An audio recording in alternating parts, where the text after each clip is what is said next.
According to the book, Who Gets Sick? Stress is reducing the quality and quantity of life of most people in North America, including you. It strangles the joy and pleasure from your days and nights. It makes you miserable, and then it makes you sick. You become susceptible to diseases such as heart attacks, cancer, and diabetes.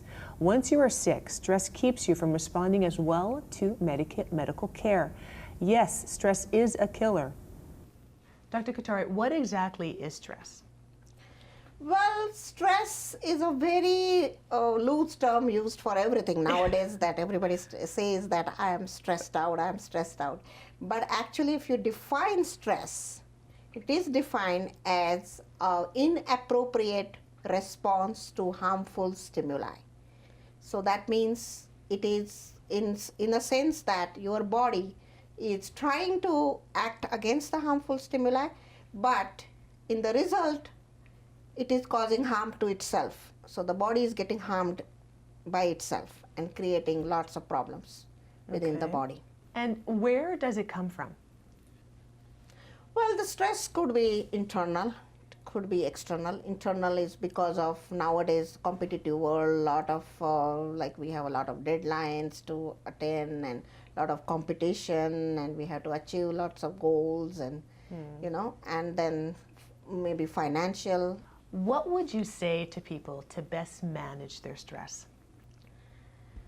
First of all, you have to know your own capacity. So the management of stress will be divided into like what can you do and what you cannot do. Like you have to know your own capacity, and you should not try to overdo or exceed your limits. Then you have to plan certain things. For example, like you have to know what is your capacity and you have to just plan accordingly so that you don't get unnecessary expectations, and you don't get, you know, I mean, you don't get frustration, and then your stressors will be, like your mind will be more and more stressed out, and that will be, in the end, it will lead to your body getting more stressed out.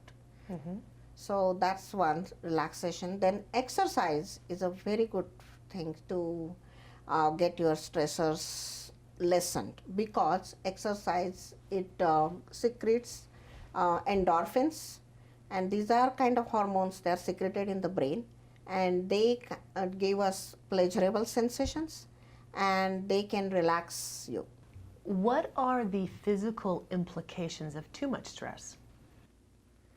The main physical implications are it can increase your heart rate, it can increase your blood pressure, and also it can cause a lot of flare-ups, like those patients who have already anxiety or depression. It can worsen your anxiety, it can worsen your depression. Those who have high blood pressure already, it can increase the blood pressure, it can increase stress on your heart. And those who get headaches quite frequently, migraine headaches, tension headaches, so that also can worsen. Those who have multiple sclerosis, even they have found out that stress can cause more flare-ups. Those who have lupus also flare-ups can happen with the stress. Some patients who have psoriasis, it's a skin condition where you get a rash and you get arthritis, and that also can worsen with stressors. So there are lots of diseases which can get worsened with the stress. Would you say there are any illnesses that are directly related to stress? There are no diseases caused as such, but as these diseases I mentioned, they can get worsened with the stress. So stress is more like a aggravating factor than a cause. Are there any vitamins or minerals that can help us ward off stress? Yes, vitamin A,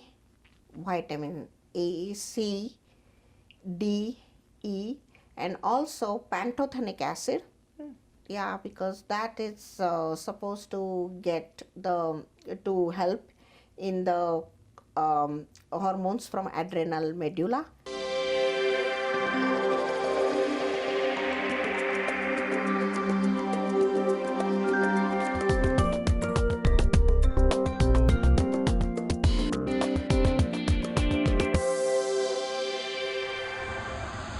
Some tips to help you control or reduce stress include Don't take on more responsibilities than you can handle. Take 10 to 20 minutes each day to quietly reflect and relax. Share your feelings. Exercise at least 30 minutes most days of the week. Eat high-protein foods and avoid sugar and caffeine. And a good laugh every once in a while doesn't hurt either.